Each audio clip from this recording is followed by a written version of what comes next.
everyone, welcome back to Beyond the Veil Tarot and Astrology. My name is Candice Marie. I'll be your astrologer today. Thank you for joining me. Do me a favor, make sure you click the button below and you're subscribed before we get in today's video. That way you're alerted as to when we have new content coming out on the channel. We've got new stuff coming out every single week. Horoscopes, new moon videos, Sunday astro weather, and much, much more. And as always, thank you guys so much for your comments, your shares, all the interaction that we have on the channel, and your memberships. You guys make it possible for me to keep coming back on here, creating this content, and bringing you guys all of what's going on in the cosmos. Big planetary ingresses this week, guys. There's lots of stuff changing in the skies. This is going to be my forecast for Mars entering into the sign of Cancer. Interested to see how this kind of goes down, especially in the midst of now Aries season. This sign change that's going to be taking place with Mars is going to be hosting a lot of the things that are taking place during the rest of Aries season. So we're going to dig deep. We're going to talk about some of the archetypal themes of Mars, what we might expect globally with Mars in Cancer. And as always, I will take you guys through the 12 signs. We'll talk about where Mars is going to be moving through your chart, and I'll be pulling a tarot card and letting you know what the tarot has to say in terms of predictions for this transit. So just before we even get into this, can we all just have a hallelujah for having Mars out of Gemini? Oh my goodness, it's been like 7+ months of having Mars in Gemini. We had that really long and quite painful Mars retrograde.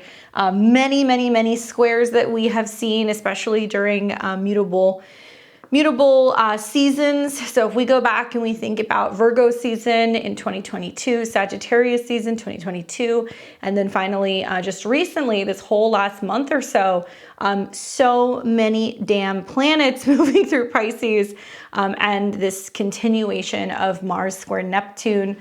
It's really, like I said to you guys before, as this transit wrapped up, coming out of the Mars square Neptune and the Mars retrograde shadow has been very confusing. So I'll spare you guys all the drama, but you guys can just take a look at what's happened over the last few months. So many changes with social media, with Mars being in a mercurial sign, the squares to Neptune, lots of confusion, heavy, crazy weather storms, flooding, lots of manipulation and things, propaganda out in the media, and just like chaos, right? It seems like it's been a little chaotic. So we have now quite a few energies that are moving both through the cardinal sign of Aries, and now we're going to see Mars enter into Cancer. Completely different energy. And as you guys are watching this, we're just coming into or getting ready to go into Pluto in Aquarius. So let me know, how are you guys doing with that energy already? I'm waiting and watching as I film this. It's actually the 22nd of March. Wanted to get this out a little early so you guys know what to plan on for this transit. Now, generally speaking, right, Mars in general represents energy, action, assertiveness. It has an association both with the sign of Aries as well as Scorpio. But moving through the water sign Cancer, it can be really bringing up action in regards to emotions, nurturing, and our domestic life. So the expression of Mars is going to be influenced by the feelings of Cancer. Now, the dates in particular that we're looking at for this transit is going to be March 25th through May 20th, 2023. So when we get to March 25th, just in a couple days here, we will see that ingress. Generally speaking, Mars is hot-headed, right? Where Mars goes, we see action, whether it's scrapping and fighting, or it's putting the pedal to the metal, turning up the heat. It has this energy that is much more masculine and assertive, bold, daring, but also very passionate. Now, Cancer is the 4th sign of the zodiac. It's also a cardinal sign, so it's used to having this active energy. But Cancer is ruled by the moon, okay? So the subconscious, the intuition, it's a very feminine sign. And Cancer is also cardinal, but it's cardinal water. So it's actively working on emotions, sensitivity, nurturing, protecting, right? It has like this really big mama bear energy. Now, throughout Mars's trek, we're going to see a number of really interesting aspects To be honest with you, we get the good ones right at the beginning and right at the tail end, okay? So you're gonna see some sweet trines and some water trines taking place at the beginning of the transit, the very first couple days, and then you'll see one at the end. Here's my problem, okay? And with astrology, there's always something going on. If you have a natal Mars in Cancer or Mars in the 4th house, don't take any of this personally. I'm just expressing how this energy plays out with Mars being in a feminine sign. Technically, you know, because Mars has its associations with Aries or Scorpio or its exaltation in Capricorn, Mars is not comfortable in the sign of Cancer. So it's said to be in its fall when it's in the opposite sign of its exaltation. Traditionally, yeah, we like to see it in one of those signs. So the way that Mars is going to express its feelings or its frustration or its desires is not going to be in like a rock'em sock'em type of way that you would traditionally see in a fire sign, right? It's going to be like angry crying, right? Angrily, you know, cleaning your house or getting really emotional and defensive or protective. So there's going to be some very different energies as we're working with this ingress. Now in astrology, the term fall refers to a planetary placement where it's considered to be weakened or challenged. So in the case of Mars moving through Cancer, it's not fiery. There is some sense of this energy being limited or hindered by the qualities of the sensitive water sign. Because Mars has connection with independence and being more assertive, I do feel like we're going to be taking more action in the areas of our emotional connection, our sensitivity. It is possible that some of us may struggle with how we are actually showing this energy, and it can manifest as us being a little bit more passive aggressive or indirect. And that can be in terms of our actions or our communication. Generally speaking, here are some characteristics though that we see when Mars is in Cancer. Now we can see this through transit and we can also see this in a natal chart. The positive is that it's going to have us being more emotionally driven. So often we're going to see with this transit that a lot of our actions are driven by our emotions, how we feel about our family, how we feel about our security, how we feel when it comes to protecting our home.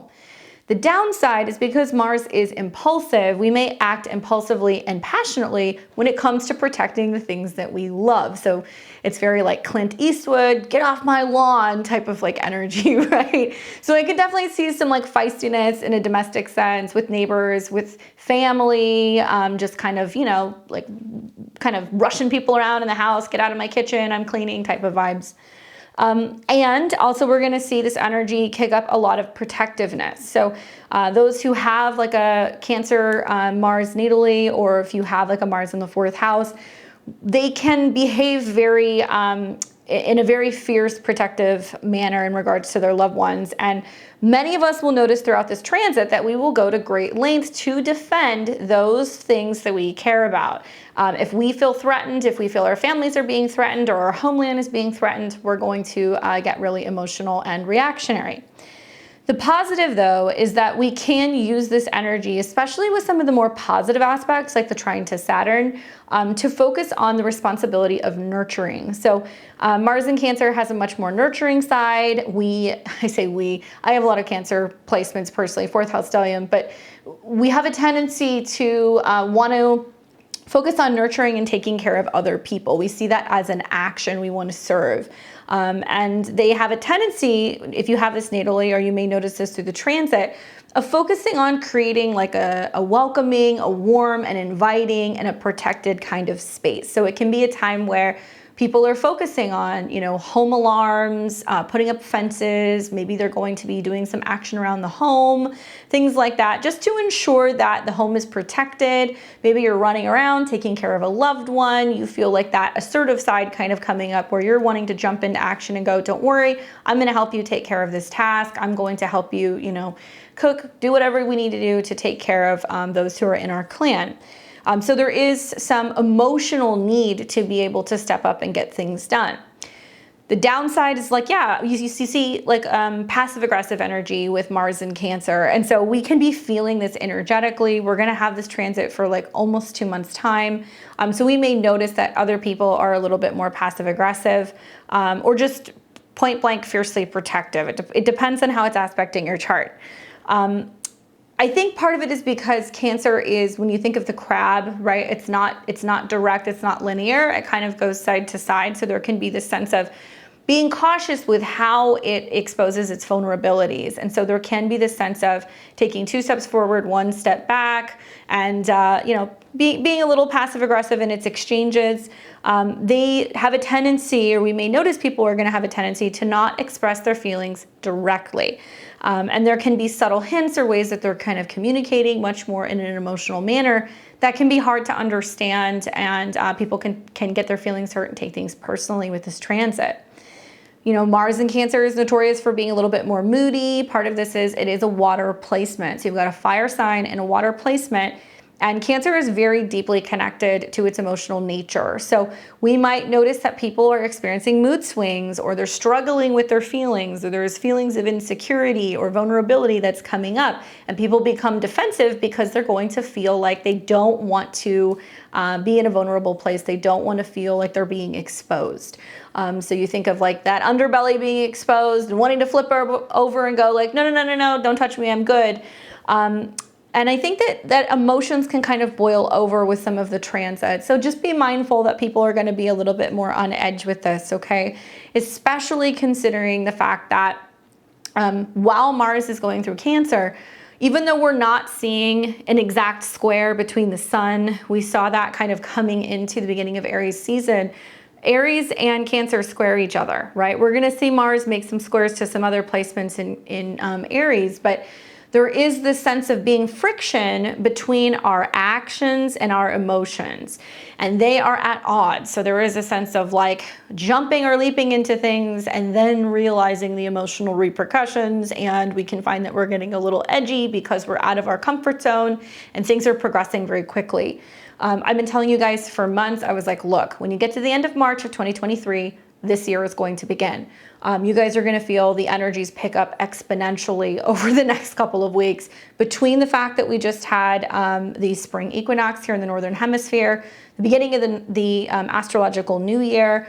We just had this new moon in Aries. The energy is fresh, it's brand new, and everything wants to get moving. But what's uncomfortable is that Aries, all these planets in Aries, the Sun, Mercury, Chiron, Jupiter, are all basically still being kind of directed by Mars. So all of these particular placements in Aries, the dispositor is Mars, and Mars is in Cancer. And like I said, it's in its fall. So there is a lot of friction between the action that we're taking and how we're really feeling. I, for one, have been feeling this big time. I natally have a lot of Cancer, Aries placements. And so I've noticed just in my personality that there's been a lot of like, yeah, let's start this thing. And then I'm like, ooh, I don't really know if that feels so good. I'd rather not do that.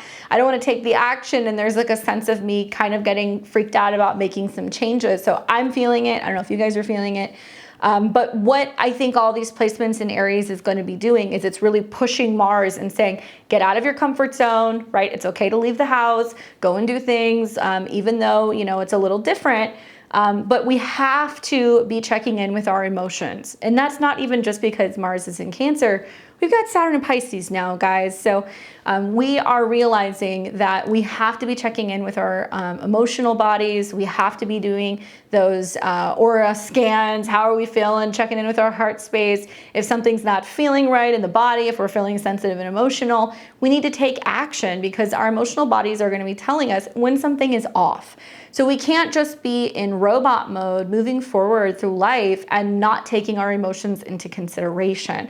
Saturn and Pisces is going to teach us that. Really work with some of the positive aspects that you're going to see both to Saturn as well as Neptune, and stay hydrated. Okay, that's the best advice I can give you with Mars going into Cancer. Now, I want to talk to you guys about Mars's trek through Cancer. So like I said, Aries season has already begun. So pretty much from now until April 20th, Mars is the planet to watch, because Mars rules Aries. And because it's the dispositor of the Sun, Jupiter, and Chiron, anything that's going on within the Aries mansion, we are constantly checking back in with Mars going, what is Mars doing?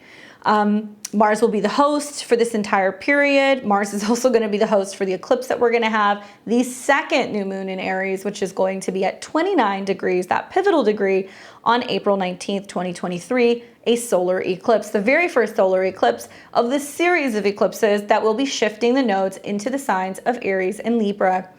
So this is huge because at least it's going to be such a pivotal eclipse, 29 degrees, right? It's just like, square Pluto, like very, very intense changes. Solar eclipses promote action and jumping into something and starting something new.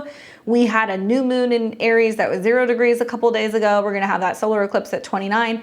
Clearly, Sky Daddy wants everybody to really focus on where Aries is in our chart, and it's like go time. Thankfully, at the time of that eclipse, even though Mars is going to be in an uncomfortable sign, it's going to be in a trine to Neptune, okay? So we are going to see that we are going to make major headway by really practicing compassion, empathy, staying open, doing the emotional work, trying to be people who are promoting peace, right? Peace, and also protecting our emotions, protecting our home, protecting our water, our oceans, our sweet water, rivers, all of that stuff. That's going to be a huge theme while we see Mars go through Cancer. So I'm curious to see what happens there. Like I said, Cancer naturally squares Aries. So it's this feeling of having Mars square the moon, right? You guys might have that. Some of you guys might have that natally. Maybe you guys have, an Aries moon, or maybe you guys have a Mars moon conjunction, right? You have that heat of Mars, and then you have the emotional nature, and the moon doesn't like feeling pressured. Meltdowns is kind of what I see with that particular placement. Temper tantrums, that's something else that we can see with that placement. So I anticipate that it's not just going to be with children. We might see this with women. We might see women working through some frustration, some agitation, some anger, mothers, and just some friction on, like I said, the domestic and the home zone. But it's going to have this mood where we're feeling like we're under pressure emotionally. Now, some of us might be feeling we need out of the house, we need to go to other places. I feel like we're starting to make this transition where like now people are starting to come back out into society, and they want to get out and they want to do things. They don't want to stay in the same place anymore. So we might feel that over the next couple of months, there is this push to like get out, explore, get out in the sun, and do things. I totally anticipate there's going to be a lot of spring cleaning, which I think is awesome with Mars going through Cancer. It's a great time to like bust out your to-do list if you have to build patios and decks, and if you have to be, cleaning out kitchens and closets and stuff. It's great because there's so much momentum to just get it done. We're also going to see one of the first big transits. Let me show you guys. And this, like I said, it's big in the beginning, is going to be Mars trine Saturn. So you're probably going to start to feel this on the 28th, even though it's not going to start until closer to the 29th of March. But we will see Mars hit 2 degrees, and it's going to start coming into a trine with Saturn. Love this. Because it's at a 2, so it's stable, secure, it's about resources, it's about feeling solid, but it's a water trine, so it's emotions. Whether you have to power blast a patio or a driveway, or you have to flush pipes, or you have to go and blast stuff off of grout. If you want to do some detoxes, some cleanses, some colonics, I know, gross stuff, whatever. This is really wonderful because Mars is about pressure and it's about flushing something out. Saturn is about, in Pisces, it's about stability emotionally within the body and structures. Out in the world, right? And I have thought, because Saturn represents structures and it can represent governments and it can represent financial situations, Saturn's in a sign that's about dissolving. So whatever's breaking down or starting to seem like it's not secure, Mars comes in for the safety and goes, we're going to rush into this thing. We're going to fix it. We're going to make sure that everybody feels safe. So there's some stabilizing qualities here with this trine. Saturn is the cement. It says this will stick. We're going to see this out. And Mars says, I'm going to make the moves that I need to make emotionally or domestically to support this thing. So work with this energy. You're going to feel that trine that's going to be really kind of in action for a couple days.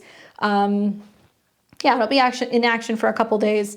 And then as Mars comes out of the trine exactly with Mars, then it starts coming into a trine with the South Node. So really you're going to feel it from like the 28th until roundabout, let's say the 3rd of April. That's going to be like a grand water trine, okay? So if you happen to have Cancer, Scorpio, or Pisces placements, 0 to let's say 6 degrees, very productive for you, okay? The most. Everybody's going to benefit from this in some way because you're going to see the trine, but the water signs are going to benefit a little bit more. The earth signs are going to experience sextiles. So then on the 2nd, we see Mars trine the South Node, okay? So this is also important. I guess I should have mentioned this, but Mars is the ruler of the South Node. So Mars changing signs, coming into harmony with the South Node is also about clearing, letting things go, healing, detoxifying, purging, which is why I really like the end of March, the beginning of April. Those of you guys who are hardcore about your juicing, your cleanses, your detoxes, your charcoals, your water fasting, whatever you do, this is going to have like an extra 1-2 punch. But it's also a really great time if you want to be going and like really doing some emotional cleansing, some healing, right? So if that's something else that you're wanting to be doing, if you're working with specific healing modalities, if you want to be taking cleansing baths and salt baths and scrubs and stuff like that, or maybe you're doing that in the house, this is going to work very well for you guys. When Mars is in positive harmony and it's forming this trine to the South Node, it's actively clearing things, okay? So there will be things that are going to be cleared as a result of that. Then when it's making a trine to the South Node, we know that it's making a sextile to the North Node. So now we've got Mars 2 signs away from the North Node, which represents stability, security, something that we can hold on to. I think in just kind of reflecting on like the Pluto and Aquarius degree, if you guys saw that video, it talks a lot about like, yeah, it's tough out there, but like, what do you have at your foundation that's keeping you grounded? Is it a routine? Is it a home? Is it a friend? Is it a family member? In the midst of what's going on in the world, it's about taking stock of the relationships that we have and making sure that we're reaching out to those people so that way we're feeling grounded, being the support system that other people need, and vice versa. I love that Saturn is in a trine with Mars and also the South Node, because I feel like that even though there's some chaotic things coming, we're going to look around and go, wow, through the chaos, it's really opening our eyes and making us realize what we should be taking stock in, what we should be appreciative of. And it's like even the smallest things, right, will provide the emotional security that we're really kind of needing at this time. So really marinate on that. As the South Node, as Mars is sextiling the North Node, we're building something, right? So it's saying we're building something emotionally. So it can be working within the home, the family, or just building on emotional or even financial security.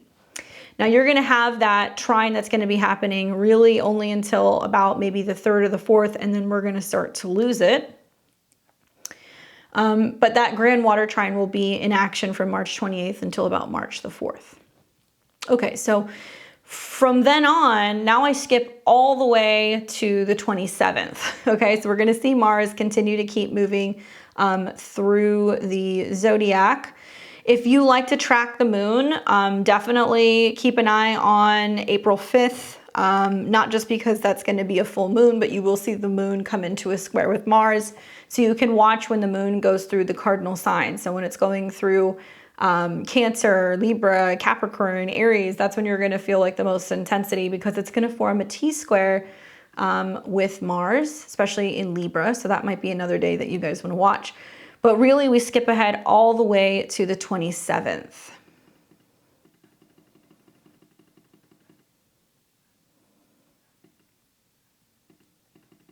Because it's going to miss all those squares with the sun and all that other stuff. Okay. I missed it. There we go. The 27th. So this is the next major aspect that we're going to see with Mars. Mars is going to come in for a square with Chiron. Okay, so remember, Chiron's in Aries, so it's ruled by Mars, and Mars is in Cancer.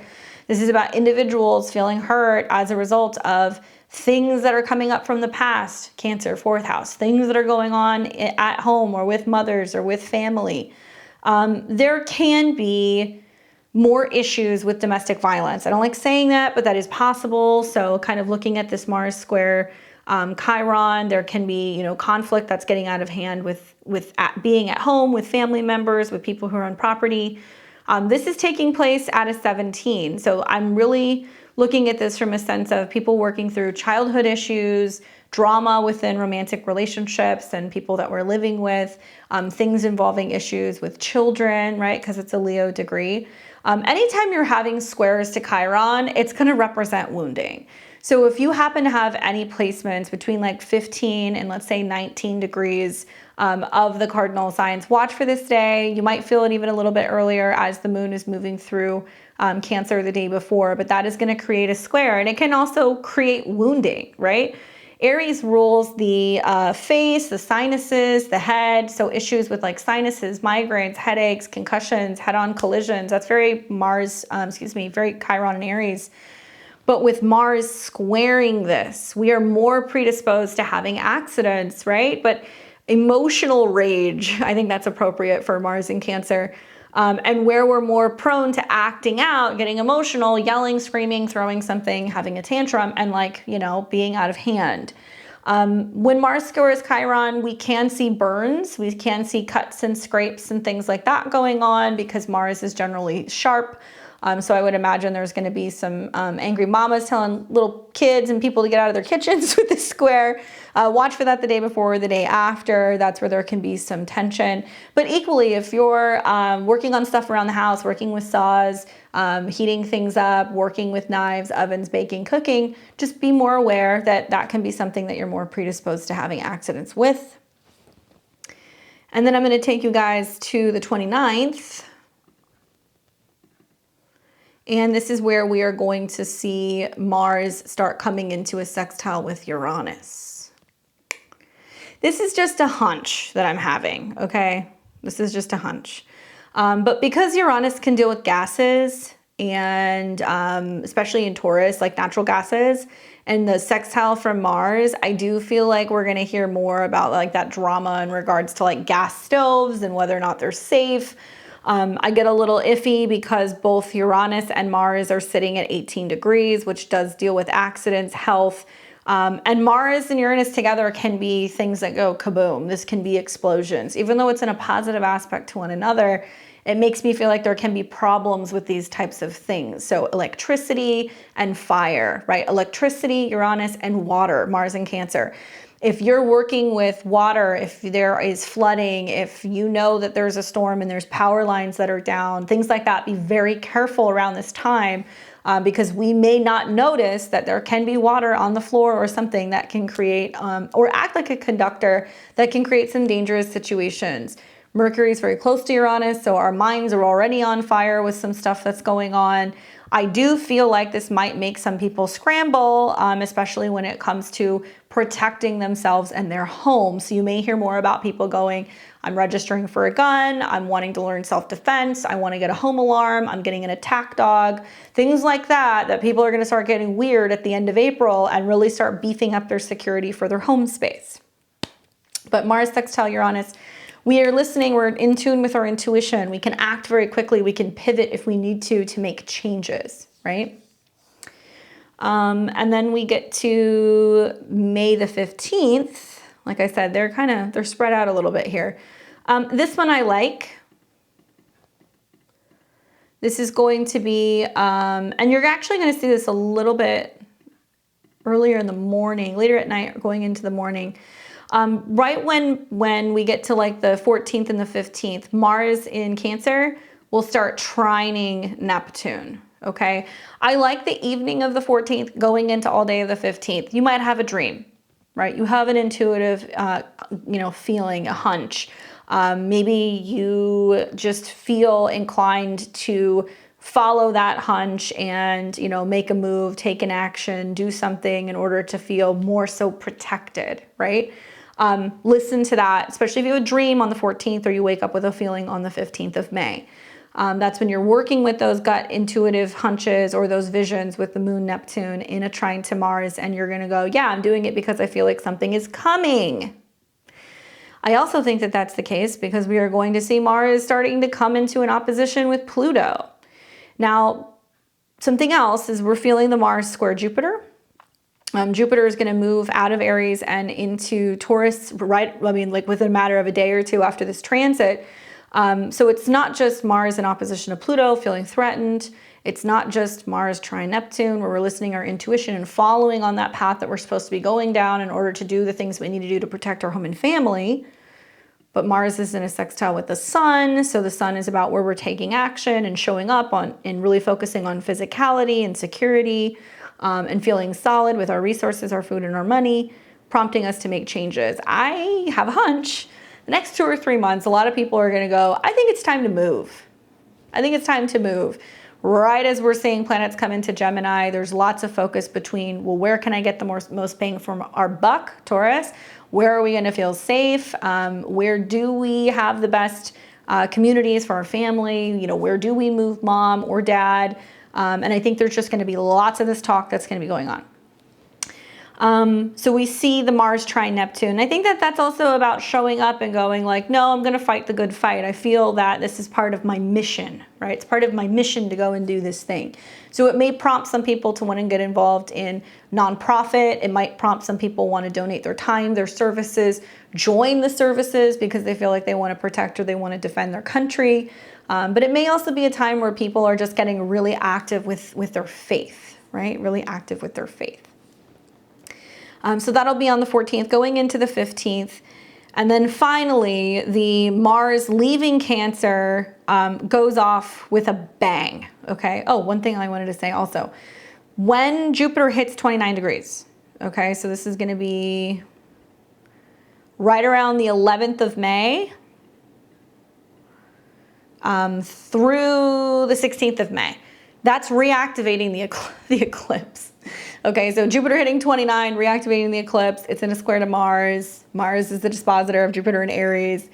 Crazy stuff's going to be happening that's prompting people to want to make changes with either where they're living, where they're moving to, what's going on with their family.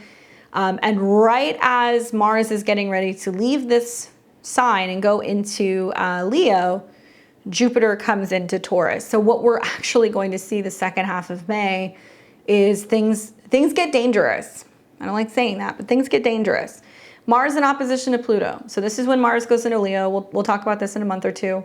But Mars in opposition to Pluto in the fixed signs, that's dangerous. That's combative. That's about violence. That's about action. That can be about war. That can be about gangs, especially Pluto being in Aquarius, groups of people.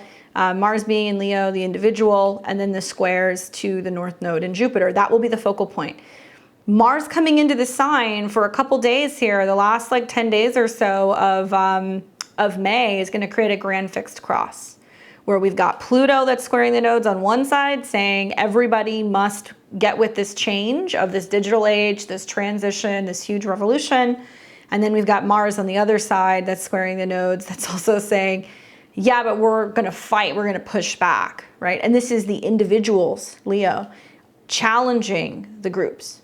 So you're going to see a lot of drama, all right? It's going to be a pretty wild time. I do think, and I've said this in the past, I think we're going to see a huge wealth transfer in May as a result of these series of transits, but just coming off of the eclipses at the end of April going into May, and then watching Jupiter square Pluto. So I've talked about that in previous videos. You guys can check that out. So we've got Mars going into Leo, and we're done. So it's like, it's great at the beginning. We see a little bit of a square to Chiron in the middle. Things are kind of nice with the trines to Neptune, and then it's like, shift happens. Like things get very real the third week of May.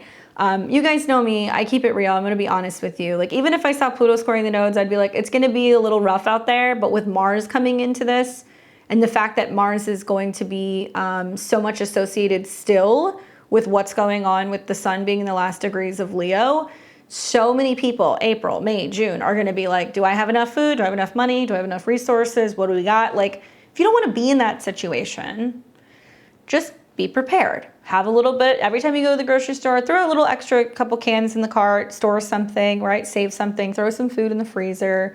Obviously what you can, just so by the time we get to this point, if things get weird and you're like, I don't really want to have to go to the grocery store for a week or two because there's some crazy people out there, you're covered.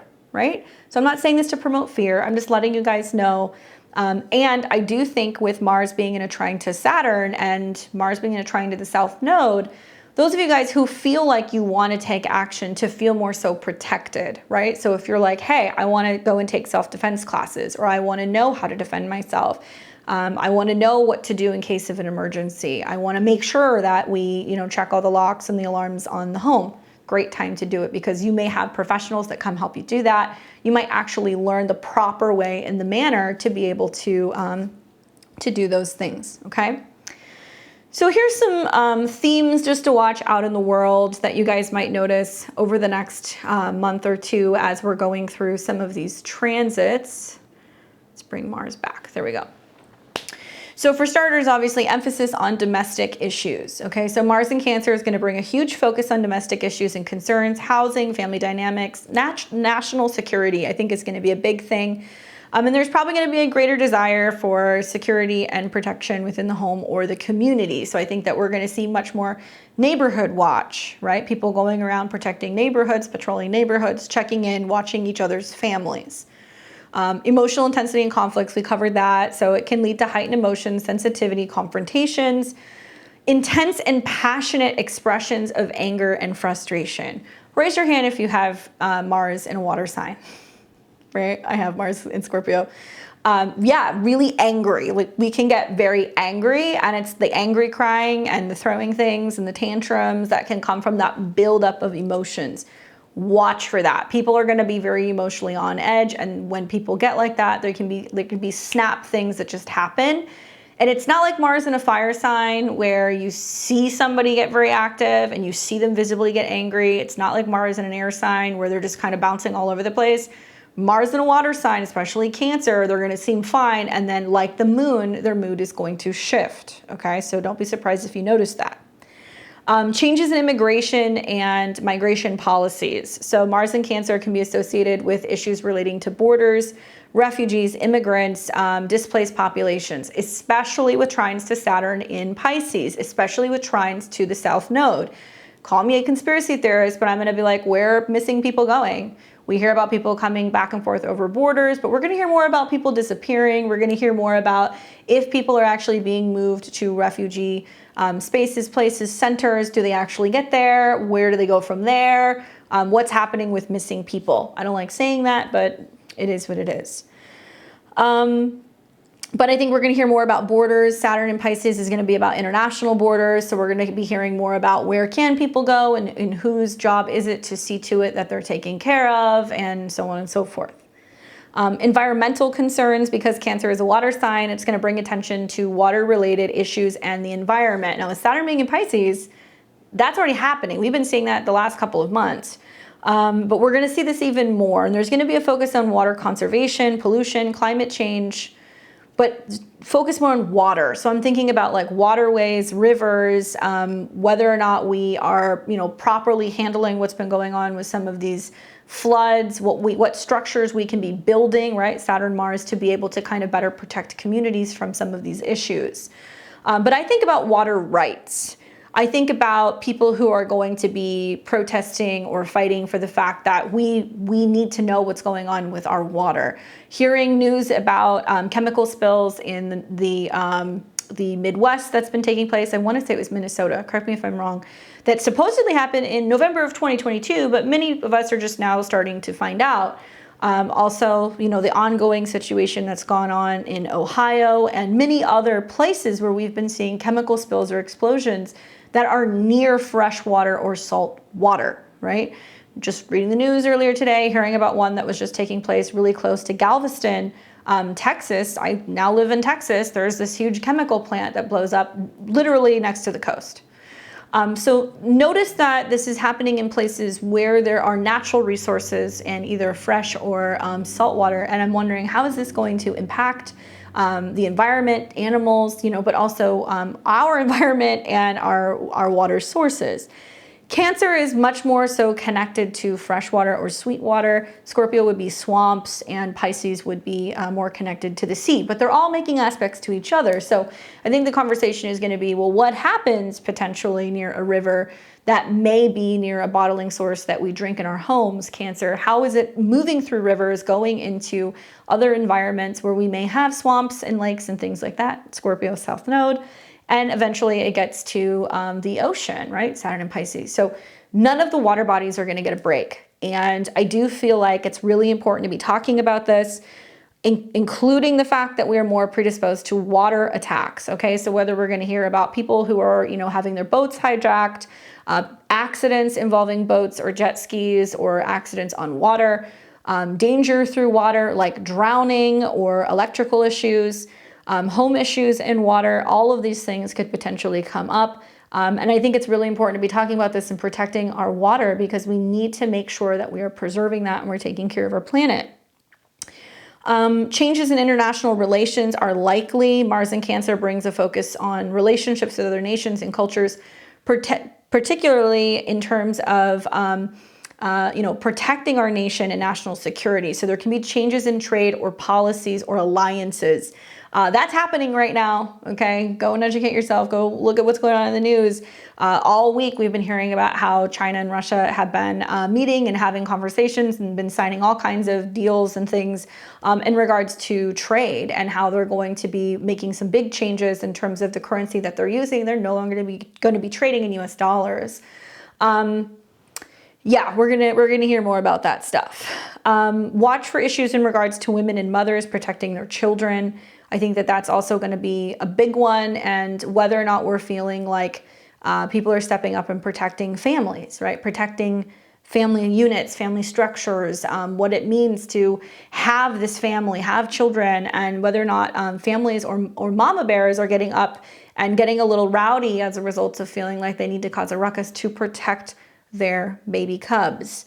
That's a big thing with Mars in Cancer. Now, in particular, Cancer rules a ton of different things, but just to make it very simple, the big ones are going to be the stomach, the breasts, digestion, and it can bring up issues relating to depression or mental health, because it is a sign associated with the moon. So the subconscious, insomnia issues can kind of come up, digestional problems. These are all areas that we want to be kind of watching, especially because Mars is not just about fighting in action. It can be about inflammation. It can be about cutting and removing or having surgical procedures in some of these places. While I'm not crazy about Mars being in Cancer, watching Mars trine Saturn and trine the South Node for people who are going and like having implants removed or having stomach surgery, or maybe they're doing something where they're removing something from their skin. I could see that happening during some of these transits. I'm not a doctor. I'm also not a financial advisor. I have to keep telling you guys this, but it's going to be very specific to your astrology. So if you're somebody who's trying to plan an operation, or the perfect time to, go and have something removed, or to have a treatment done or something like that, this is why you consult with an astrologer. We don't just give you a forecast. Having a session with somebody, they can tell you the best times to do all of these things way in advance so you can plan this in an appropriate time. But if you just so happen to be doing it right around this time, it's not horrible. So if you already have something like that planned, that's great. I'd be more concerned about a Mars retrograde, which we're out of. I'd be more concerned about getting a surgery during an eclipse, which we will be having next month, okay? Here's some helpful tips. Because we're going to be having these water trines, stay hydrated, flush it out, right? That's the best advice I can give you. I like the idea of like swimming for fitness and exercise. That Mars trine Saturn can be great to be going out there doing laps and just, finding a way to be able to work out, or maybe water aerobics, hot baths, soaks, things of that nature. If you guys are going to be out there swimming, just be mindful, okay? There are going to be more accidents on the water. There may be more shark attacks. There might be more stuff like that going on. So just be aware of your surroundings while you're going to be in bodies of water. Cancer herbs, if that's something that you want to work with. In particular, I would really recommend aloe and lemon for some of these transits, just to flush and clear things out. But you can also work with dandelion, ginger, and rosemary because these are going to have connections to Mars. So if you want to make baths or teas or things of that nature, do that. I went to my local grocery store, picked up a big bottle of aloe vera just to add to hot water to have with like lemon, or if I want to do ginger, I've got rosemary to throw in some salt to take baths. Very, very simple things that you guys can do. Most of the stuff you will generally have around your home or in your kitchen cabinets that you can work with some of the planetary energies to kind of help move some of this along. Now, if you're a rock hound and you like to work with crystals, you can work with moonstone, pearl, clear quartz, white agate, and abalone shells. These are just a few of the stones that I like to work with just to cool some of the tempers, right? That may be kind of happening throughout the next couple of weeks. Clear, cooler white or kind of like milky stones are what you want to aim for, like Cancer. Now, Cancer rituals in general, right? It's going to be about learning to trust. It's about learning to open up. Think of like trying to convince a crab to come out of their shell. Focusing on healthy relationships where we have emotional give and take that is making us feel safe and secure. We are going to notice that we need more times for retreat. So if we're not getting that, we might be a little edgy. But there's a fine line between retreating and isolation. And I think with Saturn and Mars in a trine, we might realize that there can be healthy periods of retreat, but we need to be mindful of how much time we're actually checked out. Self-soothing, really focusing on anything that's going to be making us feel calm and collected. I like dry brushing for this, especially because I feel like it's really going to help kind of clear the system. Lymphatic tonics and cleansers, diuretics, and mineral-rich herbs and supplements that are really going to help you ground because emotions are going to be sky high, okay? So those are my recommendations for you guys. I will now take you through the tarot and astrology predictions for each and every one of the 12 signs. Please listen for your whole sign. I'm a Western tropical astrologer. That is the system that I use. You want to listen for your rising sign and then your sun and your moon sign. If you're listening to your ascendant sign, it's going to be based off of the ascending order of the planets. It's going to be most accurate. I always giggle when I see your guys' comments. You guys are like, it's so accurate. How do you do that? It's your rising sign. That's the sign that you guys should be listening to. Will you hear some bits and pieces that relate to your sun sign and your moon sign? Totally. Because we're looking at a planetary ingress into a sign associated with the moon, y'all better be listening to your moon sign because it's really going to resonate, right? We underestimate the power of our moon placement. That's what we need for emotional security. So keep in mind, Mars going through Cancer will have an impact on your natal moon sign. Don't believe me? Listen to it. If you want to listen for your progress chart, that's okay. You can listen for that. If you want to listen to Placidus, you can do that too. In this case, listening to whole sign will work because you're going to listen to, or you're going to see Mars go from 0 to 29 degrees. But if you're a Placidus user like me, look at your chart, find where 0 degrees of Cancer is. That's where the ingress is going to be taking place. And this will be felt the most obviously by Cancer, Sun, Moon, and Rising. Okay, so if you have any placements within the Sun, Moon, or Rising in Cancer, you're going to feel this. If you have a natal Mars in Cancer, it's your Mars return. Congratulations. Aries rising, Scorpio rising, because Mars rules your chart. Pay attention. You're going to feel this ingress, although I think Scorpio risings are really going to like this. And the cardinal signs, Aries, Cancer, Libra, and Capricorn placements. You will be feeling this because Mars will most likely be squaring, conjuncting, or opposing your placements, which feels like you're being rushed, right? Somebody's kind of rushing you. There's some pressure that's going to build, so you're going to see pressure. Especially I'm talking to you, Capricorn and Libras. You guys are really going to feel that. Those rising signs, because you guys have planets in cardinal signs, you're getting hit a little bit harder with some of these squares, okay? So let me take you guys through the 12 signs. I want to talk to you a little bit about where this ingress is taking place and what you guys may be expecting for the next few months ahead.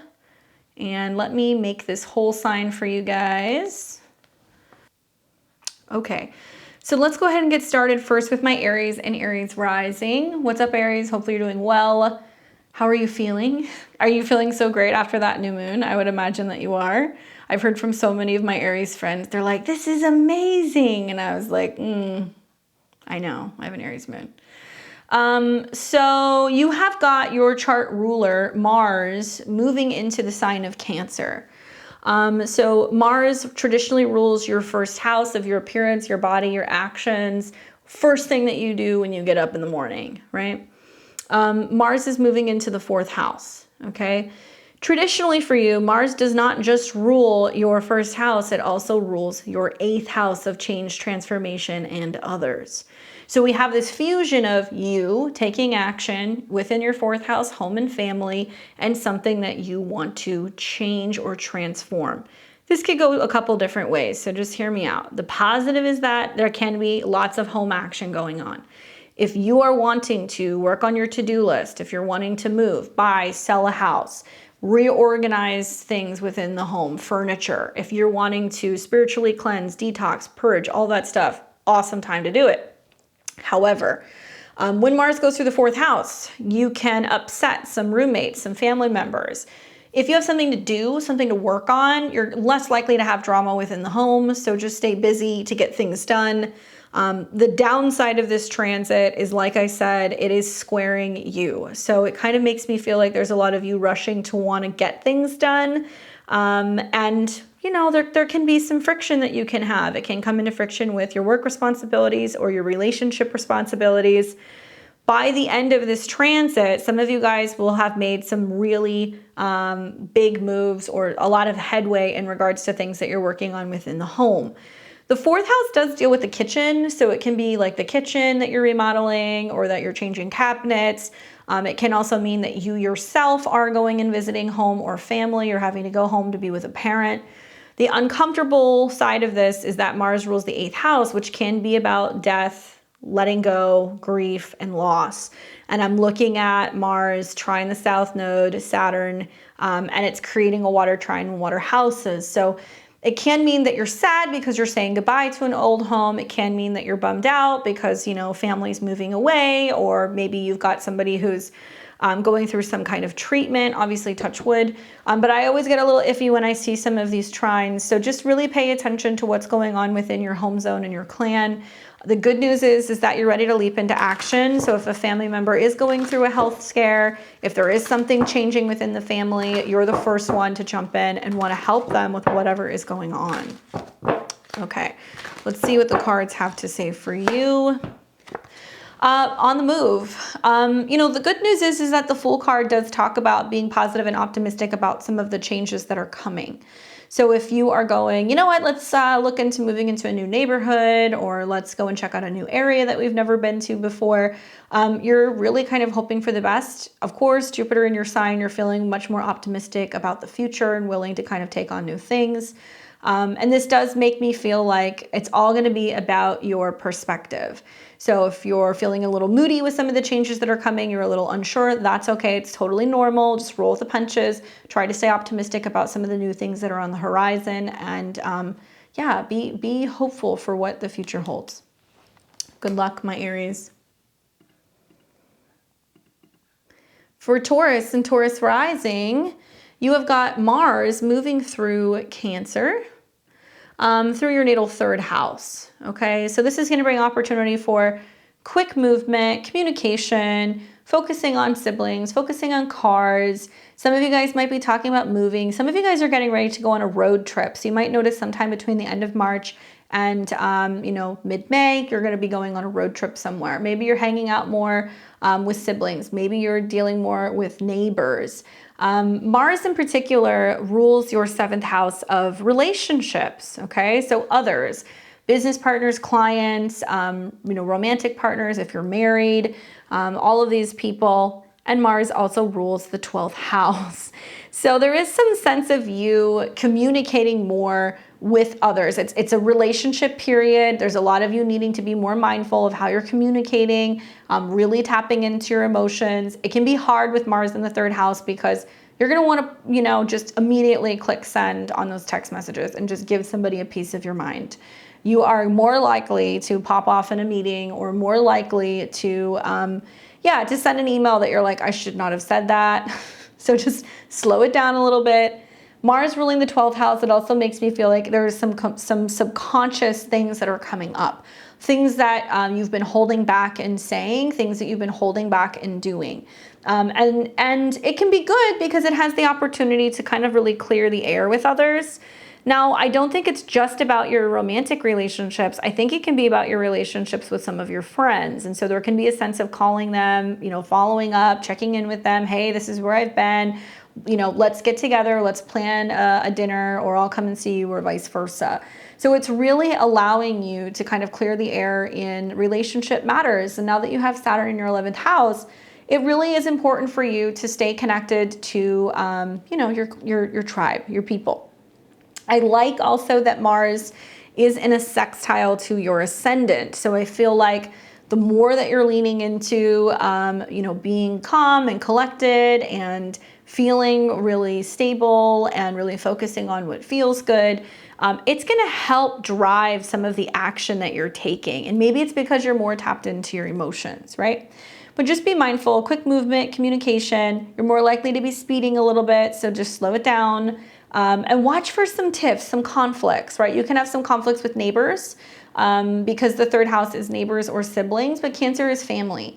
So, you know, your mom might call you and say, oh, I just can't stand these people across the street. They're always throwing parties. You might notice that a neighbor is, you know, parking on your, you know, in your driveway. They're blocking things and you just want to like, just take it easy. Just take it easy, especially with the trine to Saturn. I wonder if that's actually something that's going to happen for you guys. All right, let's take a look at what the cards have to say for you. Ooh, I had a feeling, Taurus, like there is a way to channel the King of Swords. So the King of Swords is direct. It's like giving somebody a piece of your mind, but not in a combative way. It's just telling them like, hey, this is what's going on. This is what I have to say. It can be a time where people are confronting you. It can be a time where people are giving you contracts and asking you to sign or agree to terms. It can be a time where you have to give a presentation to a group of people. But what I like is that you're going to be very well spoken. Like you're going to have all your ducks in a row and you're going to be ready to communicate and tell people exactly what you think in a well articulated manner. King of Swords can also be a Gemini, it can be Libra, it can also be an Aquarius that kind of pops in somehow and helps you with the whole process of communicating and getting your point across. But nobody really messes with the King of Swords because if anybody crosses him, I mean, he's really quick to kind of stand up and defend himself. So very, very intelligent and well-spoken. Good luck. It's a great card for having Mars in your third house. All right, so we got Gemini and Gemini rising. What's up, Gemini? You got Mars moving into Cancer in your second house. Money, spending, resources, your self-esteem. Mars rules your 11th house of friends, parties, associations, and your 6th house of health, wellness, and habits. Ooh.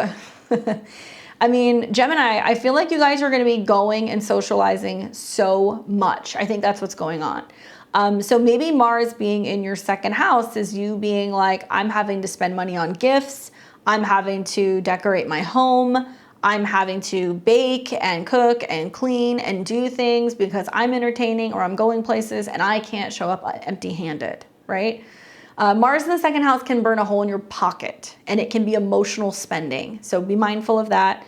It can also be a time when you're thinking about what you need to be spending on in order to clean up, correct, or fix your home. So that connection to Mars and your 6th house might mean, you know, it's worth spending the extra money to get the higher end appliance. It's worth spending the money to have somebody come in and organize our closets or walk the dog or clean our house because the 6th house deals with help. But because of that connection to Scorpio, I think that it's really about being mindful of what you're eating, right? So Mars going into a sign, Mars like in Cancer or Taurus, they're going to be about like self-soothing. So you want to watch for where there's eating too much, it's not healthy, it's high in fat, or it might be kind of heavily processed. There may be just a sense of you just eating whatever is around if you're socializing more, or you're just like quick to eat and you notice you're spending a lot more money on food because maybe you're picking up stuff that's quick and you're like, I need to be developing skills. Mars in the second house can be knife skills. So it might mean that you get a little bit more handy in the kitchen.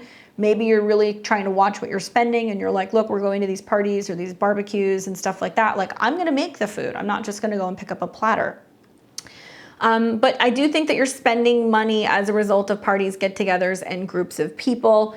It's not really the worst aspects for you. I actually think that it can be really wonderful.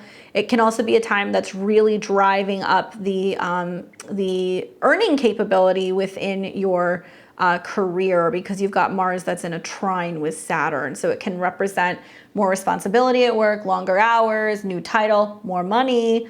So you're going to have the opportunity to be able to spend more, right? But usually by the end of a Mars transit in the second, we're like, I spent how much on this? So just be mindful. Just because you're bringing it in doesn't mean that you need to spend it. There may be a sense of being a little bit more on top of budgeting. And I could see that with the trines to the South Node in the 6th house, and just really asking yourself, do I need this, right? All right, let's take a look.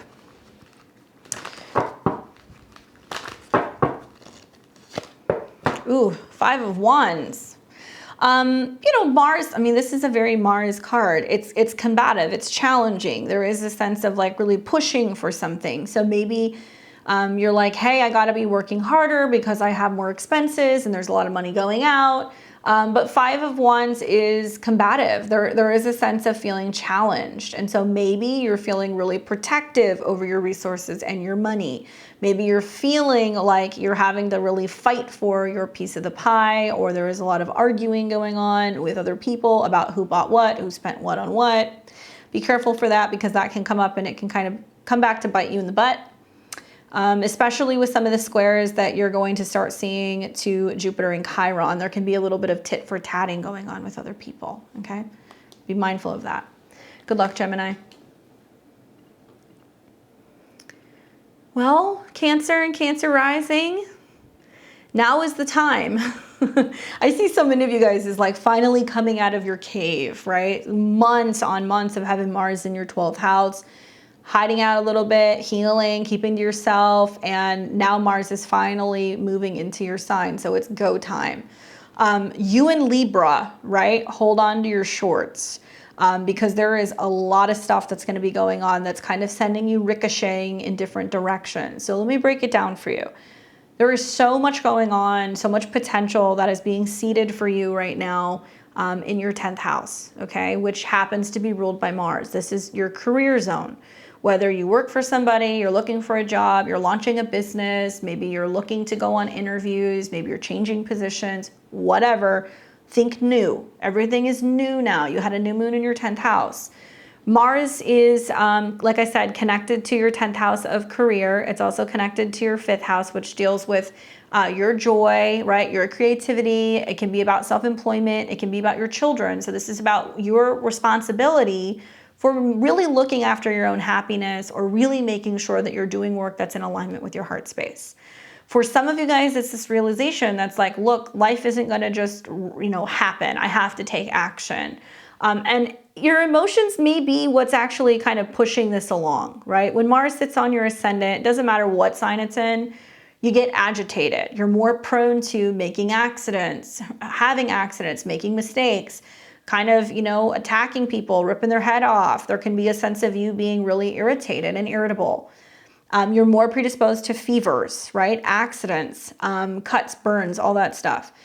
So I could see there is this sense of being like, I'm jumping into work, and you're like, yeah, I know I need to do these things, but I'm kind of agitated because I don't like being in the spotlight, or I don't like all the responsibility. I don't like it being on me. Equally, it is making squares to your home zone and oppositions to your 7th house. So there is this sense of you kind of needing to go on your own. Now, here's the good news. Mars does very well in the 1st house. So the more you're listening to your feelings and that irritability that's kicking in, it's kicking in because you may be resisting change. So don't resist change. Lean into that. It's like, well, I got to deal with it. I got to process these emotions. And yeah, there's going to be some grumbles, but for the most part, it's really prompting you to just kind of jump into really making the most out of some new career opportunities, utilizing your creativity. For some of you guys who have children, it can be about the responsibility that you have for your kids, and just feeling like there's just more that's kind of falling on you right now. Those of you guys launching your own business, trying to work for yourself independently, turning a side hustle into a real thing, this is awesome. Yes, it'll be a little uncomfortable, but I think that the more that you lean into that, you're going to realize that it's worth doing the work. There's no more hiding with Mars in your 12th house anymore. And now you're able to just really kind of leap into new opportunities. But yeah, you're going to be feisty. Stay active, get in some water, go swimming, you know, maybe sit in a hot tub for a little bit, anything like that to just really unwind and decompress with just the sheer amount of work and showing up that's going on in your 10th house right now. Let's see what the cards have to say. Page of Swords. I like this actually because I feel like this is either going to represent the beginning process of you learning something new. This can be like a new skill. This can be, you know, starting to negotiate something, telling people what you're working on. I love that Mercury and the Sun are in your 10th house, and it's like you have no choice. Like the pressure is on for you to really show up in your career. So you're telling people what you're going to do. And now with Mars on your ascendant, you got to take action. Be mindful that what you are saying you're going to be working on, you have to follow up. Right? Because pages are just learning something new. They're learning a new skill. They're they're still growing up. They're little kids. So this makes me feel like you can't just tell people you're going to do something. You have to actually follow through with it. Okay. Look for support. There can be people coming in who are air signs, Gemini, Libra, Aquarius, who are going to help you with this process, talking to you about what it is that you're doing, you know, when you're going to show up, when you're coming. You might feel like you're running around like crazy, trying to appease everybody. Just communicate and watch your words, okay? Good luck, Cancer. We've got Leo and Leo rising, and you have Mars going into Cancer in your natal 12th house. All right, Leo, so Mars traditionally rules your 9th house of education, foreign travel, your belief in your philosophy, and your 4th house of home and family. Mars in the 12th house is a little, you can feel a little squirrely. There can be some issues with sleep. There can be a sense of feeling like you're kind of hiding out from the world a little bit. I'm wondering if you're thinking about traveling and going somewhere that you've never been before, because the 9th and the 12th house have to do with other countries, other places you have not seen or that you need to kind of get on an airplane to go. If you're traveling and going to another place with family, that would make sense. If you're going and visiting family that's far away, that would make sense. But this is about, you know, traveling, exploring, stuff like that with Mars, because Mars wants to kind of like go like on a conquest. So in the 12th house, you might find that, you know, you're learning more about shamanic journeying, right? Because Cancer is a very sensitive, psychic, emotional sign. So you're traveling into the subconscious if you're not traveling somewhere literally. Dream interpretation, shamanic work, drumming and beats can be a thing with Mars, especially in the 12th house. If you're feeling moody, dance can help. So can anything that deals with like heat. So I think of like heated blankets, anything in your bedroom that's kind of keeping you warm and making you feel cozy. Mars being connected to the 9th house can be about studying and completing like programs. That's something else that can kind of come up. But I have this feeling that you may be traveling somewhere to go and visit someone, or you're going to another place. If not, then it might be that you're planning that. There's an eclipse coming in your 9th. That's the other reason why I think this. So it might be that it's just starting. That energy is just building, and you might do it at some point over the next 2 months. Watch also for the possibility of changes in regards to your belief system or your philosophy. So if you have some interest in a new practice, in a new spiritual practice, or even in like a religious practice, you're learning more about that. You're doing some research into that. It might be very culturally different than your background. Equally, some of you guys might be looking at universities, programs, private training centers, places that you need to go for retreats to get certifications, okay? See what the cards say for you, Leo.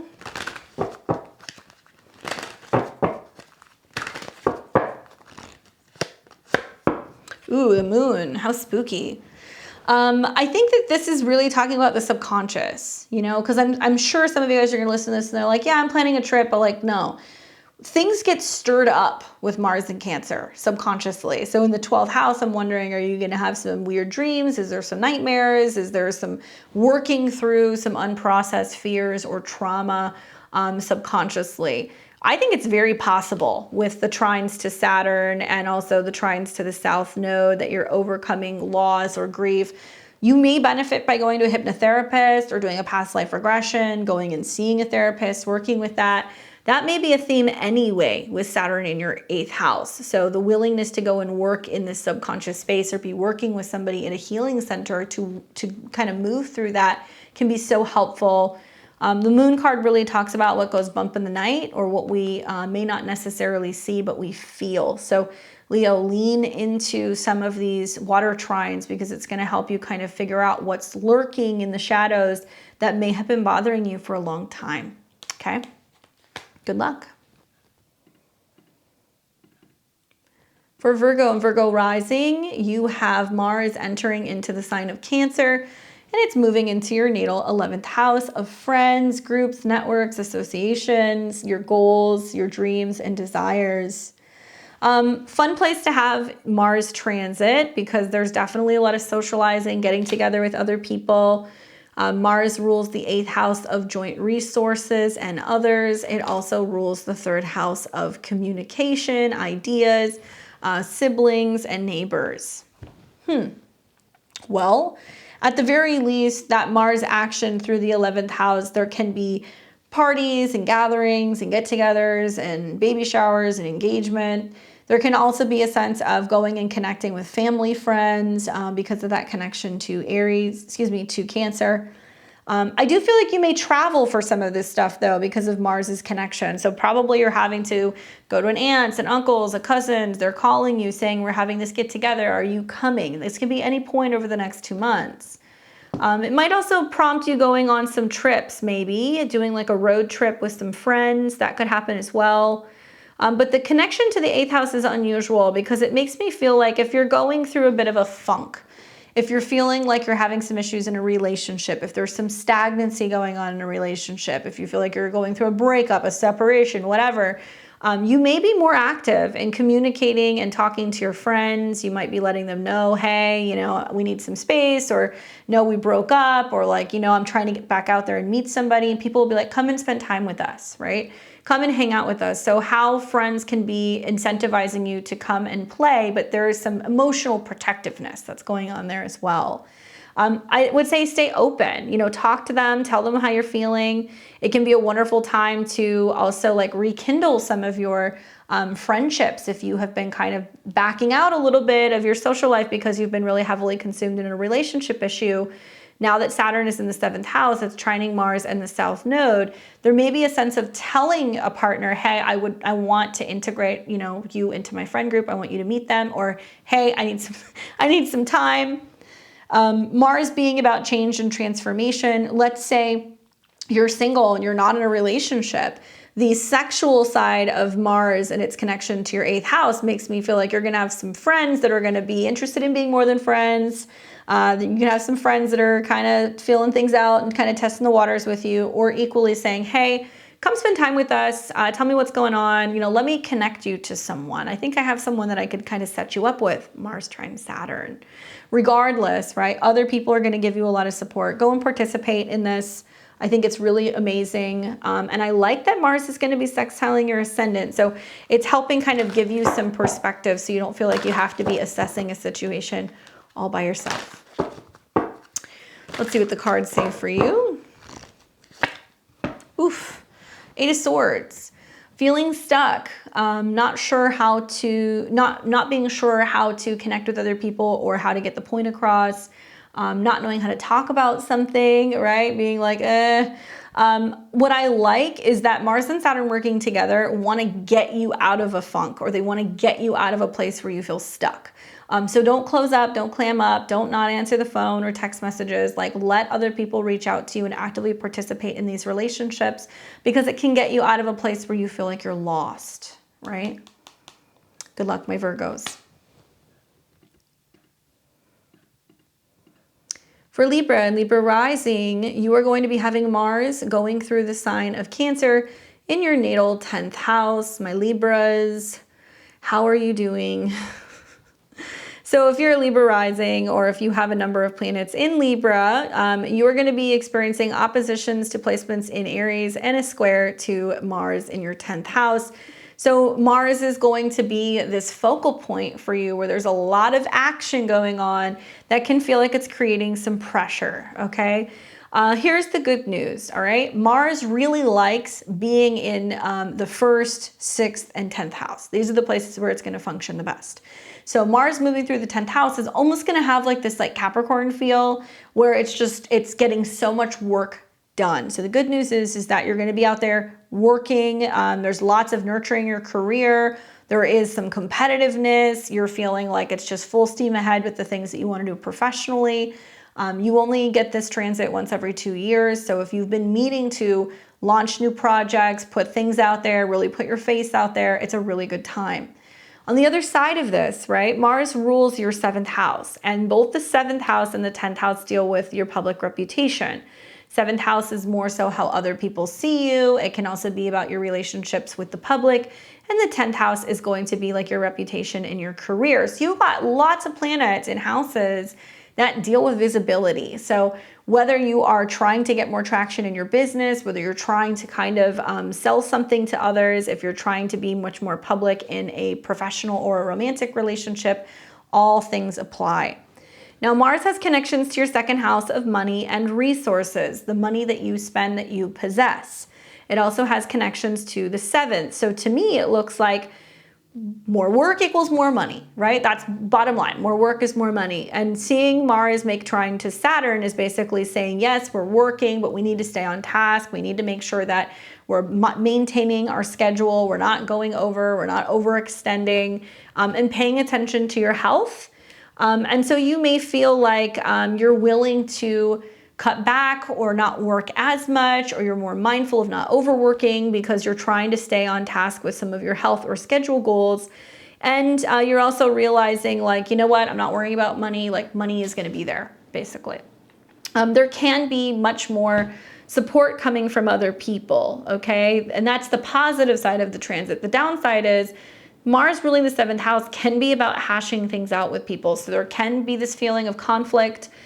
You may come across a little bit more moody or sensitive or reactionary at work, in the workspace with bosses. There can be some combativeness at work, and other people can kind of call you out on that. Okay, so just be mindful of that. But for the most part, I think it's very positive for your career. You have to realize that you're only going to get as much work done as you feel emotionally inclined to. And there can be new clients, there can be new business partnerships, there can be new collaborations that are coming from Mars moving through your 10th house. You're really going to benefit in the beginning with these trines because it's trining houses that deal with money and resources. And you're also going to trine towards the end of the transit to Neptune. And that's going to be about you realizing like, I can have more work-life balance and I don't have to make sacrifices in my career.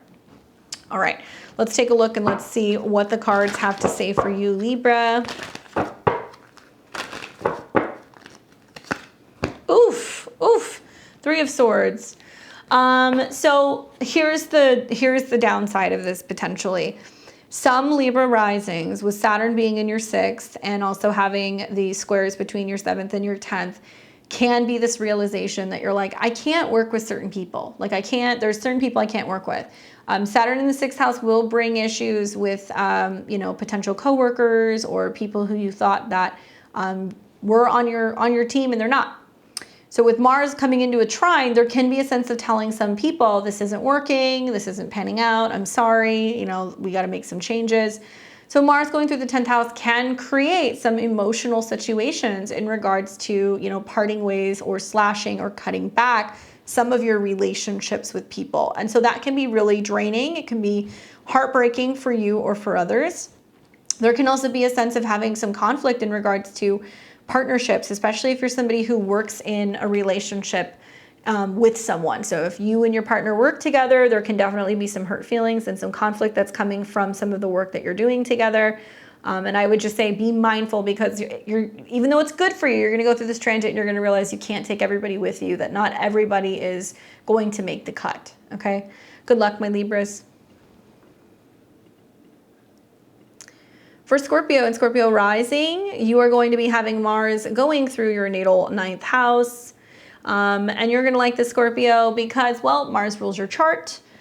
So Mars rules your first house of the physical body. So wherever Mars goes, that is you. And Mars rules the 6th house, which deals with work, habits, and daily routine.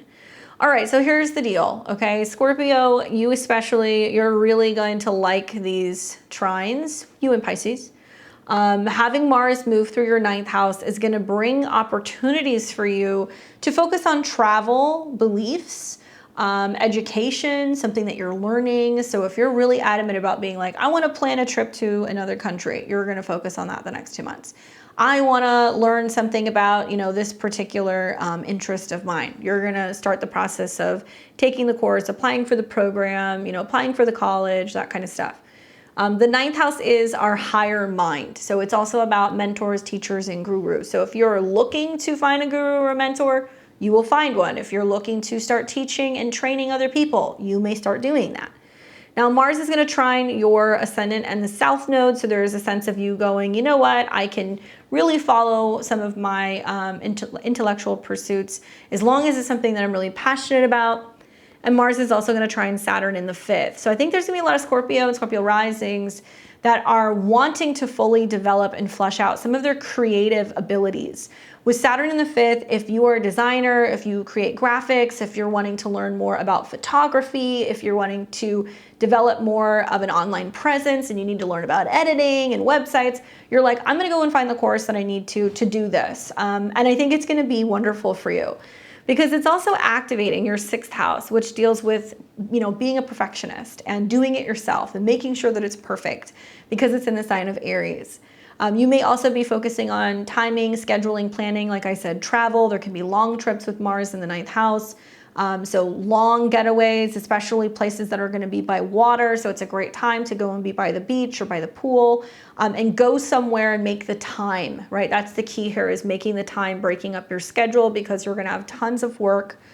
And if you're wanting to learn more about health, wellness, fitness, or if you're looking to get a certification in coaching or maybe working with people in, career development, this can be a time that you do that as well, because Mars's connection to your 6th house is about being of service, right? Relationships and working with or for people who may be further away may come up here as well. But I really like this for you, Scorpio. I think it's going to be a wonderful transit with the trines to Saturn, and it's giving you the opportunity to be really positive and optimistic about what the future holds when it comes to your heart space, what you love, what you're creating. Really make the time to go and do things and have time away, especially if you can do that with a romantic person, somebody who you're in a relationship with. Watching Saturn start coming into a sextile with placements in your 7th house is like creating that time for fun and romance within a relationship is going to help, like I said, break up your heavy schedule with all those planets in the 6th house. Let's see what the cards have to say for you. Ooh, 5 of coins. So I could see there being a sense of, it's almost like, and I'm a Scorpio, so I get this, to let me know if you're like this too. There is a sense of being like motor brain. It's like, okay, but I can't stop working. I needed to do this thing. I got this, and this going on, and like always being like 3 steps ahead. The 5 of coins talks about feeling left out or being left out in the cold, not feeling like you have enough or you're being included, or not feeling like you're capable of being able to like be present, right? Because you're so wrapped up in like what else, you need in order to feel secure. Don't allow yourself to have like Sunday syndrome. When it's like Sunday, you should be hanging out and relaxing, and like all you can think about is the next day. And it's like you're missing out on that opportunity to be present because you're so consumed with all the things you have to do. And if you don't do them, X, Y, and Z.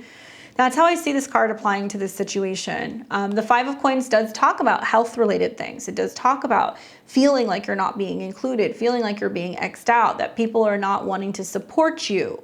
So rather than getting stuck in all of that energy in the 6th house where that can manifest as some health problems, you can be about the solutions with Mars trine Saturn and go, you know what, I'm gonna do it myself, right? Or I'm gonna find a way forward, rather than getting stuck in the monotonous grind of all of these planets in your 6th house where you're feeling like you could be having crisis when it comes to your health or when it comes to your work situation. So finding a way around it by going and educating yourself on how to do things by yourself, okay?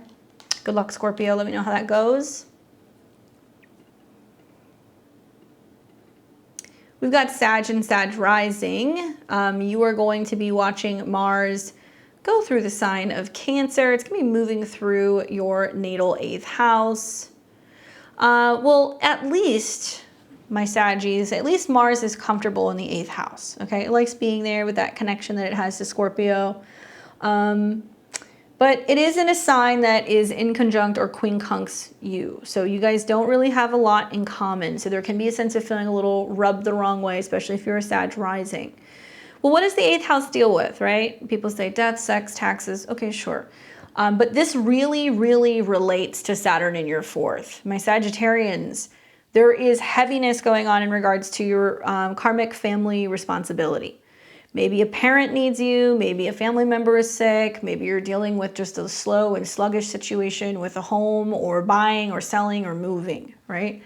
With Saturn in a trine to Mars, which is moving much more quickly, Mars is going through the 8th house saying, how can we change and transform something about our joint resources, our fears, dealing with family kind of heaviness, trauma, right? Cancer in the 8th house can be a lot about family trauma, family grief, letting things go in regards to the past.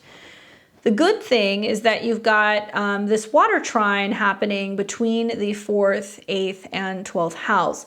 Very similar almost to Aries, where you're seeing these trines, which can also indicate homes are changing, families are changing, finances are changing, and you're finally just kind of cleaning out anything that has been hiding out subconsciously in your mind. Very soon, the South Node is going to leave Scorpio, the North Node is going to leave Taurus, and you're going to feel like I have healthier habits, I'm not letting things kind of cloud my mind, and I'm not feeling anxious. Just a few more months and then you're done.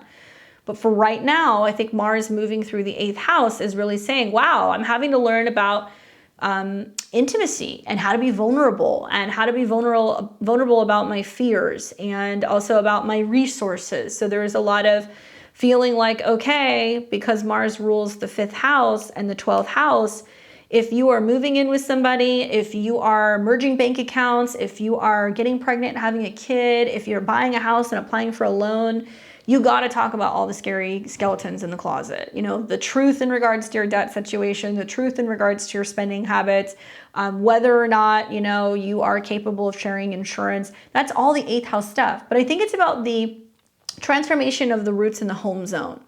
So yeah, okay, you can be saying, well, we need to refinance a loan or we need to be, you know, paying our housing taxes. Sure, but it goes deeper than that. This can bring up issues relating to childhood issues with one of your parents and where it's like actually shining a light on needing to do more of the intimacy work with relationships and vulnerability. I think that's the key here.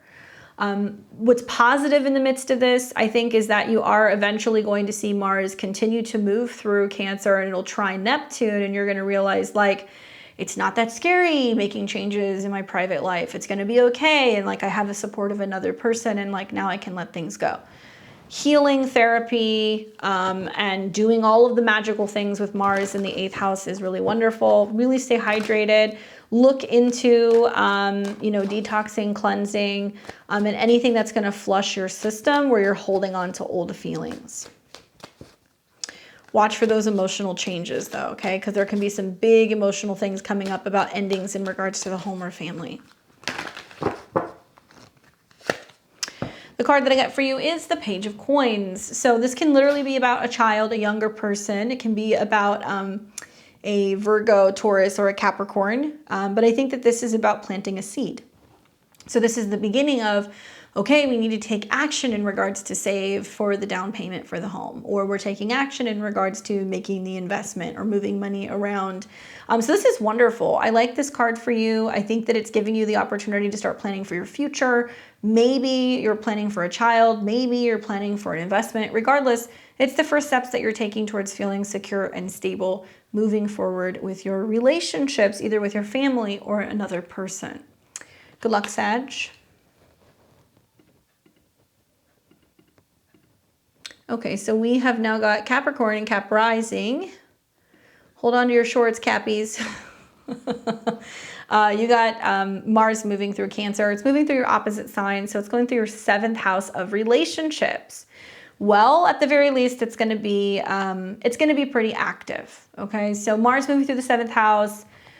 Interesting. I mean, there's going to be a lot of focus on your relationships with other people, so it can bring people in very quickly and very abruptly.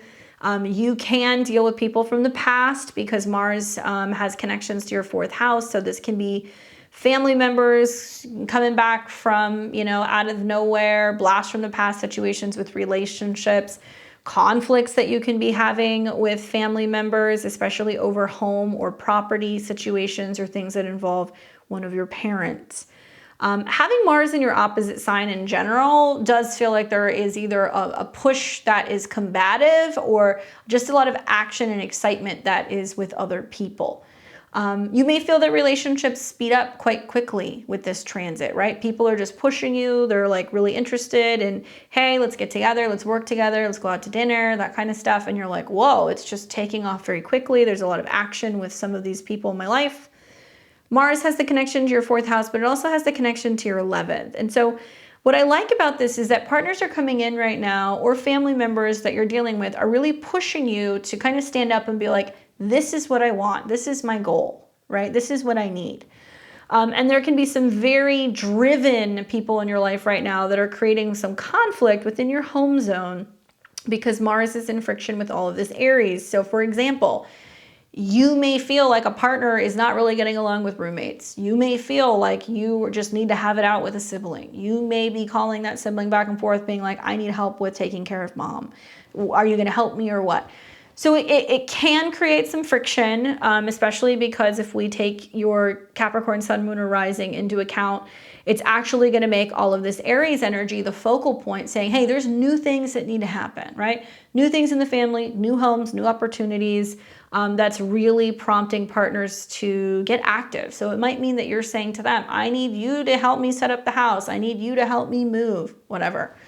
Watch for conflict though, okay? There's good things on the horizon. Jupiter's in your 4th house. So this is exciting that you may have a new home. Maybe you're setting it up with a partner. Maybe it's with a family member that you're buying and flipping and renovating. But it definitely makes me feel like there can be some friction because you're used to doing everything by yourself, Capricorn. Having Mars go into the 7th, you need to let other people, have some of the heavy lifting. But this may be that they're like your emotional cheerleader. It's not that they're going to be doing all the work, right? It's in Cancer. So it's them going, what do you need? Let me cook for you. Let me, pick up. Like, are you okay? I'll do this, that. Things that are helping you feel more emotionally secure with some of the changes that are going on within your physical home space. I like the idea that somehow it might be about incorporating friendships, bringing people in to support some of these changes that you've got going on with your home or within your family. And your partner might be organizing some of that and having them kind of come in. So I'm excited to see how that plays out for you guys. Just be optimistic about some of the changes and allow other people to help you. Mars trine Saturn, it's going to be about how you're communicating and learning to tell them what you need. 8 of Coins is the card that I get for you. And so it's like working hard, getting it done, putting in a lot of work, perfecting something. This can be a card that has connections to Saturn. And so I think that with Saturn in your 3rd house, that shift that just recently happened is really teaching you how to be in tune with your emotions, how to communicate better, how to pick up the phone, tell them, hey, I need help, I need you, I've got this thing going on, signing contracts, movement. With Saturn in the 3rd and planets in your 4th, I'm wondering, are you moving and asking people for help, right? But the 8 of Coins is really talking about like getting the work done, perfecting it, working hard, seeing it all the way through. And I do think it's going to require other people to help you make some of the changes that are going on in your personal home life. Okay, so get to work. It's gonna go actually very well, surprisingly. Jupiter squares are overwhelming, but it's like growing pains. We've got Aquarius and Aquarius rising. How are you guys doing with that Pluto ingress? Let me know. I'd love to hear all about it. So you're going to be having Mars going through Cancer. It's moving through your 6th house. This deals with your health, your habits, your organization, your daily routine, your emotional health, Cancer, your digestion, Cancer. Little funky, all right? So you're yet another person who is going to have the inconjunct or the quincunx. It doesn't quite resonate with your sign. And I guess I should have talked about this, but it was kind of obvious towards the end. When Mars comes into Cancer, right, it's going to inconjunct or quincunx Pluto. So both of these planets being at 0 degrees, Pluto in Aquarius just says, I want mass change. I want mass awakening. I just want to like shock you, you know, back to life. We need to go further into the future. And that quincunx to Mars, in your case, in the 6th house, tells me that this is health related. Okay, this is about being in a state of change and in a state of shock, being in a very highly, I think maybe like alert state, or just being super tapped in, or you might feel like you're being super paranoid. That can be happening too.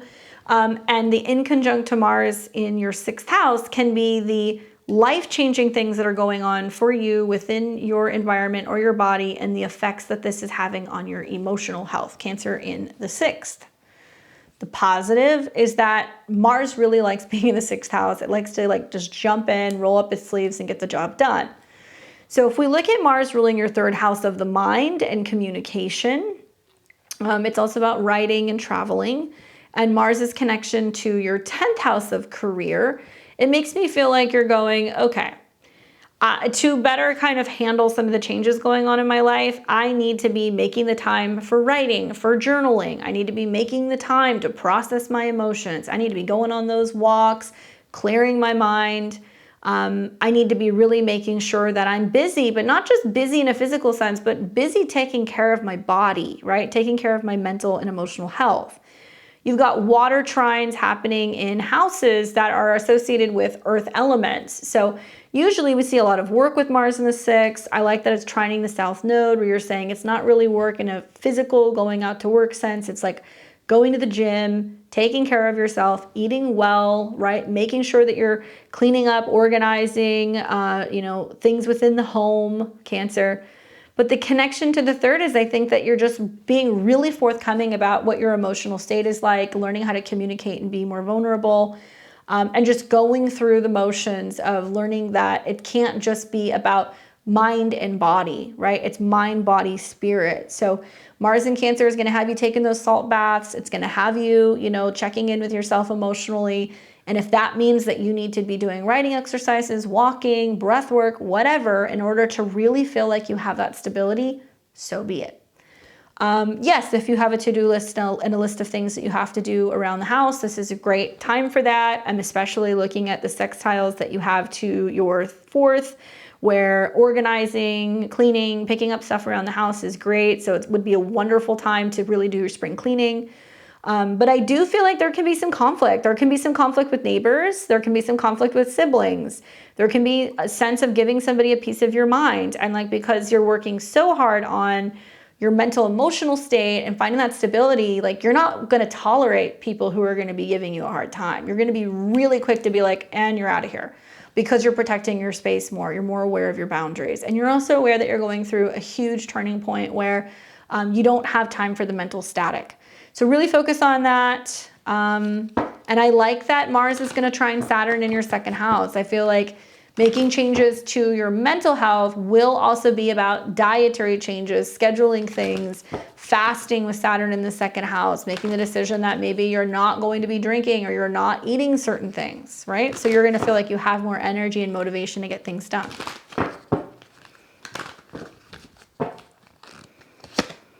The card that I get is the 10 of Wands. And yes, it's going to be a lot of getting things done, running around, feeling like it's just really lifting things, right? Mars in the 6th house can be being like, well, I want to get to a point where I can run the mile. I want to get to a point where I can do 100 laps in the pool. So it's about having a goal and being able to feel like you can get to the finish line and that you can complete something, even though it might be quite a big task. And it's all about kind of, you know, getting your head around it, right? Mars rules your 3rd house. So it's all what you're telling yourself you can do, even though it seems like it might be an impossible task. Pace yourself. You've got 2 months to work through this. Start with the Mars trine Saturn. By the time that you get to mid-May when it's in a trine to Neptune, I think you're going to realize, wow, I've been able to do it and I have so much more mental clarity and I'm feeling so much better that I made these changes. But really what you're going to gain more than anything else is, I think, feeling much more so grounded in regards to your emotional health, okay? But still, yeah, lots of heavy lifting. Might be movement, moving things within the house. Good luck. And we've got the Pisces and Pisces rising. What's up, Pisces? How are you guys doing with the Saturn ingress? I have to check on a whole new group of people now. It's like all of the fixed signs, you guys are on your own. you guys can go off and have a vacation. Now it's like the mutables and the cardinals that are up for it, right? And Aquarius. All right, I didn't forget about you. So we've got Mars moving into Cancer. It's going to be moving into your natal 5th house. It is in a fellow sister sign, so you're going to be experiencing water trines. And I like this for you, right? I like this for you in Scorpio. I'm not playing favorites, but I like this because you guys are really going to benefit from this.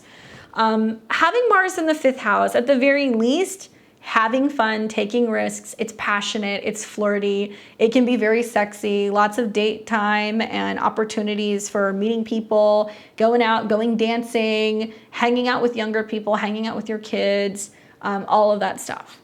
Because you have Mars in a house that is associated with Leo. It's all about romance, right? And inspiration and self-expression and creativity.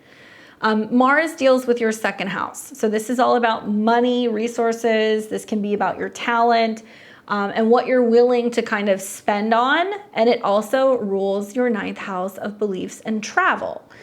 So I think that with Mars being in the 5th house, you're more willing to spend the money on the vacation, right? You're more willing to say, you know what, let's play hooky, let's go to Disneyland. Like, it's on me. And there can be a lot of spending money on having fun. There can be a lot of spending money on children, a lot of spending money on dates, on creative projects, on hobbies, right? Gambling, right? But big risk, big reward with Sun and Jupiter hanging out in your natal 2nd house. I could see some of you guys going, I have money coming in, I'm putting it into a slot machine. I'm going to buy the lottery ticket. I'm going to go to Vegas. And you may find that with Mars making trines to Neptune, and also you're going to see Jupiter and the Sun come together, you may win something. There may be something where you get something at a deal and you have a feeling about a stock or investment and it takes off, okay? Very possible. My advice here though is that Mars is gonna go through the 5th house, then it's gonna go into the 6th, and then it's gonna oppose Pluto. So there can be a sense of being like, do you take the fun too far? Was there too much partying? Was there too much gambling? Right, just keep that in mind. But for the most part, passion and fun, I like that it does have a lot to do with like what fun you can have around the house or how you can be creative at home. So I could think of like board games and watching sports with family and painting rooms and designing things, finger paints and hanging out with like little kids. If you're trying to get pregnant with Mars in your 5th house, you could. And with Mars in a trine to Saturn, you could, because you're very committed to what you're trying to create or what you're trying to bring to life. Equally, maybe it's about going, I am dedicating X amount of time to focus on my creative pursuits, my drawing, my painting, my dancing, my dating, right? Maybe if you're trying to meet people, maybe you're saying, you know what, it's all about me with Saturn and my ascendant. I got to focus on what's going to make me happy. I want to go and have fun, but it's in a Cancerian way. So some of the hobbies may be less sports. It might be more baking or anything in regards to home design, right? Mars's connection to the 9th also makes me feel like there is some sense of incorporating spirit or your belief system or culture somehow into how you're having fun, which is why I think it might be a good time to plan a trip. If you're planning it with Mars trine Saturn and you're going when the sun is in your 5th or in your 9th house, so that could be like June or July, or that could be October, November, totally fine as well. You could do that, right? Just be mindful of retrogrades and eclipses. But for the most part, having fun, taking risks, you know, making some investments, and you might have to spend a little bit more money on some of these hobbies, right? You might have to get the paint out. You might have to go and buy, you know, the brushes or the dance shoes or whatever, but it's worth it. It's definitely worth it. The card that jumped out was the Knight of Pentacles. So I don't think you're being risky with your resources, especially with Mars trine Saturn. I think you're looking at something going like, I think it's worth spending a little bit more money on getting the nicer whatever, right? Especially I could see like Mars being in the 5th is, well, I need the, you know, nicer apron, or I need the nicer uniform, or I need the nicer bowling ball. Like whatever it is that you're doing, like you're looking for quality.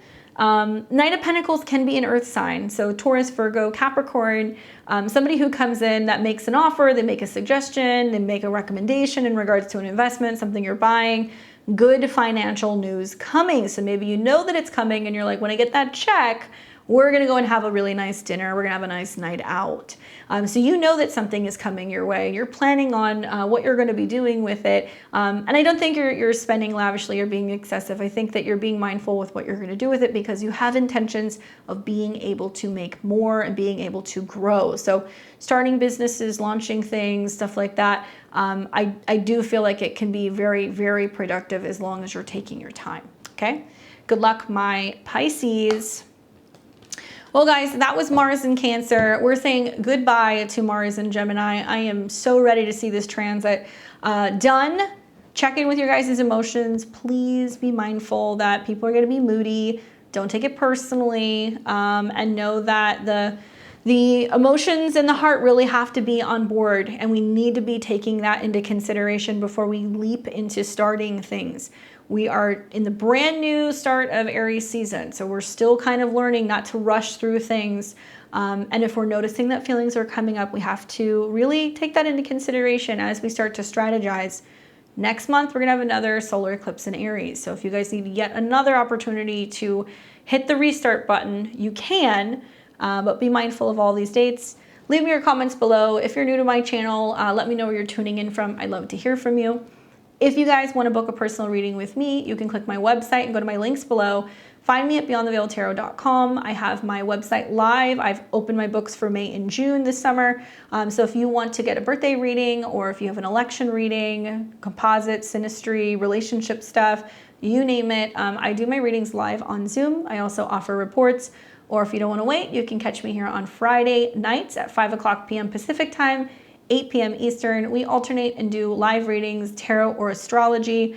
Catch me this Friday. We're going to be doing astrology. I think I'm going to put the link out today in the community tab if you guys want to join. I know I missed you last week, and it was a crazy week to miss people. So yeah, definitely sign up in advance if you guys want to get that reading. All right, that's it for me. I will see you guys back tomorrow for my live, and then we will be chatting on Sunday for the astro weather. Thank you guys so much. Enjoy the rest of your week.